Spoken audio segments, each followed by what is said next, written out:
Is the U.S. housing market on the brink of chaos? Tariffs, labor shortages, sweeping policy changes in Washington may have a huge effect on the housing market. Well, let's unpack it. Let's start with the potentially bad stuff first, then we'll get to the good stuff. So the number one thing that President Trump, our new president, coming into the White House, has talked about is tariffs. Now, tariffs are like a tax on imported materials that are paid for by the companies that are importing them. Those tariffs are passed on to us, the consumer.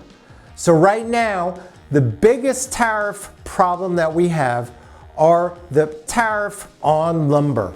Lumber obviously is a major component in building of homes here in the United States. Now, President Trump had a tariff on Canadian lumber of 10% back in his first term. President Biden has currently a 20% lumber tax on Canadian softwood lumber, which is the major lumber used by U.S. home builders. This is a major cost for building a home. So raising tariffs may not help us as far as affordability is concerned. It will cost more to construct a home for the home builders, and for those who are taking homes, rehabbing them, and putting them back on the market, which is a large part of the market, it's going to cost them more, which is going to ultimately increase the prices. Now, those tariffs of 10% to 20% are proposed to go across the board. Countries like China, where we really want to hurt them, tariffs are proposed by Trump to be anywhere from 40% to 100% of the value of the product. Now, unfortunately, we get a ton of our stuff from China. Why the United States is not able to produce the materials that we need to build houses is beyond me. So we import tons of stuff from China that go into our homes. Anything from screws, to nails, to air conditioning systems, to roof shingles. You name it, we are importing tons of stuff from China that are going into our homes, and that tariff proposal will definitely increase the cost of our homes. So the tariffs on lumber, OSB lumber from Canada, in the last year, lumber prices have gone up 17.2%, and that's been passed on to us, you, the consumer, the guy buying the house. And Trump is also threatening tariffs of 25% on Mexican goods if they don't clean up the immigration issue. So we get a lot of stuff from Mexico too. Cure for that is making all the stuff here in the United States, but it doesn't seem that that is going to happen anytime soon. So tariffs going to affect our prices for sure. And in addition to those tariffs, if you start getting into a trade war with countries, we're going to have supply chain issues. We're not going to get the amount of materials that we need. It's going to lead to longer build times, which we don't need. We need to build houses. It's going to lead to shortages. It's going to be like COVID 2.0, where you couldn't get windows, you couldn't get cabinets. It was really a mess. So that's potential bad news as far as housing goes for Trump presidency.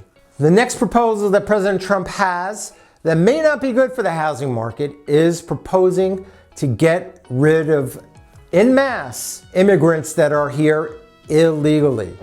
Now, I completely agree with that. However, in some states, let's say Texas, 50% of all construction workers are immigrants, whether they're legal, whether they have green cards, or whether they're illegal. 50% of the people working in the construction industry in Texas may be immigrants. Now, nationally, they are saying that 30% of the workforce are immigrants.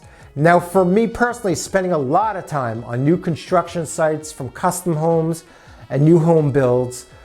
I gotta say, here in Charlotte, I would go out on a limb and say 95% of all the people working in the construction industry, putting on the roofs, doing the painting, putting in the tiles, doing the floors, are immigrants. Whether they're legal or not, I don't know.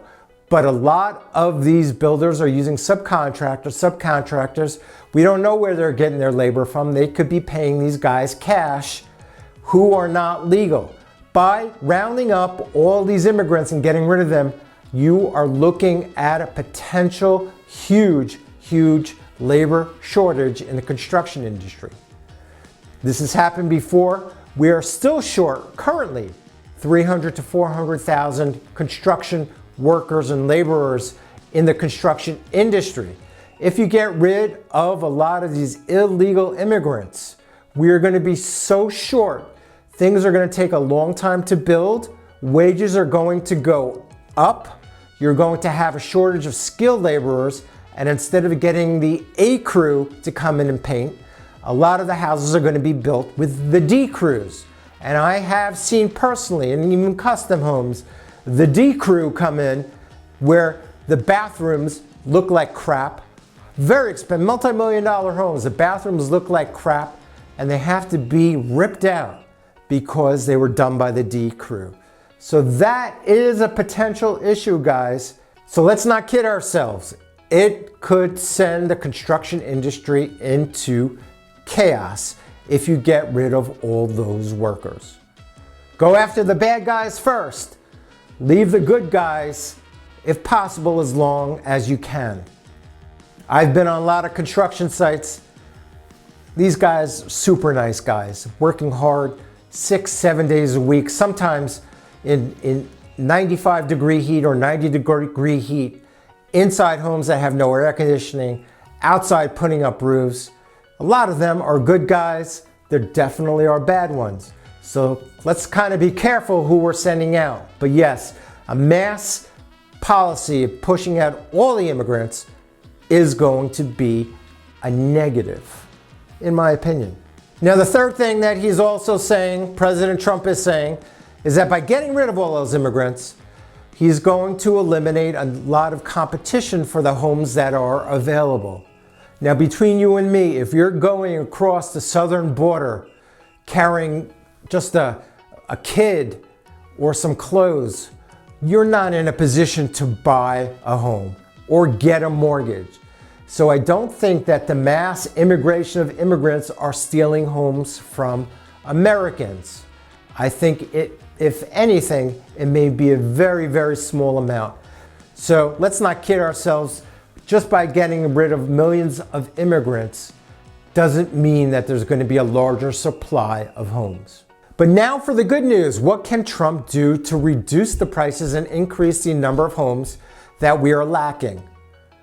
Before we get to the good news, my name is Eli Magids. I'm a real estate advisor here in Charlotte, North Carolina, and the surrounding areas of Charlotte, including South Carolina, specializing in luxury homes, new home construction, and custom homes. But most importantly, I am your realtor with heart. I'm not trying to sell you a house, but here to help you find a home and a lifestyle that you and your family are going to love. Think that you and I are a good fit. Love to be able to help you. Please feel free to reach out, call, or text. If you're not moving to Charlotte, because not everybody's moving to Charlotte, a lot of people are, but not everybody. But if you're moving from California and you're moving to Idaho, or if you're going from Chicago and you're moving down to Florida and you need some expert advice, I am associated with lots of expert real estate advisors throughout the country. I can put you in touch with some top-notch professional help. Feel free to reach out to me. I can put you in touch. Call me or text me as well. Now, for the good news. We are short anywhere from 1 million to 7 million homes, depending on who you ask. Average number, let's say, is we're short 4 million homes. So what does Trump want to do? He wants to build, baby build, like he wants to drill, baby drill. So what he wants to do is open up federal lands that are owned by the federal government. They're not being used or not essential. And he's going to open those up inexpensively and let builders build homes there. which will increase the amount of homes that can be built for more affordable prices. Those will also be areas that are going to be taxed on a very low basis. So it is a big incentive for builders to go into these federal lands and build, baby, build. Now, whether or not there's enough federal land in highly densely populated areas remains to be seen. A lot of the federal land is in rural areas, and we're not sure if everyone's going to move to the rural areas where you don't have your infrastructure, your shopping, if people can't get to it easily to work. We don't know what those federal lands entail. If they're in densely populated areas, it's going to be a godsend. But what Trump wants to do is open up those federal lands for building, which will help tremendously. The second thing that he wants to do is by executive order, first day in office, which he can do, write an executive order that cuts back on the regulations. He wants to cut out the regulations that are involved in building a home. He wants to reduce regulations on the federal, the state, and the local level. Now, permits, things that you need to do to build a house, the cost of those is about 24% or 25% of the total build of the house. Regulations are about 25% of the cost of building the house. Eliminating those regulations or cutting them down are going to reduce the cost of homes so that it becomes more affordable for many, many more people. So that's huge. He wants to reduce the cost of building a new home by 50%. So let's see what happens. Now, the third thing that he wants to do is reduce mortgage rates. Reducing mortgage rates are going to help a ton with affordability, because if you have reduced mortgage rates, you can borrow more to offset the cost of the house. However, in September, the Fed reduced the federal funds reserve rate by 0.5%, and the mortgage rate did pop down to about 6.2%, but it has since popped back up to 7%. They recently reduced Fed rates again by another 0.25%, and the mortgage rates have not budged. So Trump's plan is to push the Federal Reserve to reduce the Federal Reserve rate and hopefully get the mortgage rates to come down to a much lower level, which will help. However, the president does not have the power to reduce the federal funds rate. That's controlled by the Fed. Jerome Powell is going to reduce the Federal Reserve rate. Federal Reserve rate, reducing it as we have seen, doesn't necessarily mean that the mortgage rate goes down. Mortgage rates have popped back up. That is yet to be seen, whether reducing the Fed rate is going to reduce the mortgage rate and whether or not President Trump has the influence to get the Fed rate down and the mortgage rate down. But if we can get the mortgage rates down, that will be phenomenal for the housing market. But that's what he proposes, reducing the Fed rate and the mortgage rates. Next thing that Trump wants to do is to give tax incentives to home builders to increase supply and tax incentives to buyers so that they can go out and afford to purchase a home. So he is proposing a housing tax credit for buyers and for builders. Now, for the luxury market, where I play mostly, it's going to affect a couple of things. Number one, it's going to affect the prices. Now, obviously, luxury buyers typically have the money to withstand interest rates. A lot of them are paying cash. A lot of them are not that price sensitive. But let me tell you, everyone who has money and those who don't have money, everyone is sensitive to prices. So for my luxury buyers out there and for luxury builders, people who want to build, how's that going to affect you?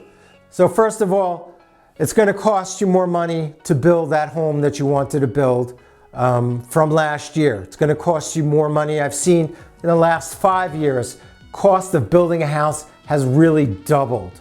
I've seen homes that cost $1 million are now costing $2 million for the same house. You're going to have a supply chain issue, getting the high-end appliances, getting the high-end cabinets, getting great laborers to do the work is going to be an issue. I believe that labor supply is going to be in short demand, and because of that, it's going to take longer to build a new home. And if you're looking to buy a home and fix it up, you're going to have the same issue. You're going to have labor issue, you're going to have cost issues. So it's going to cost you more, and it's going to take a longer amount of time. Whether you have tons of money or you don't, we don't know where all these proposals are going to land. It's a two-sided coin. Tariffs versus deregulation. We don't know where it's going to fall. We don't know where the mortgage rates are going to be. Ultimately, we're going to have to wait and see.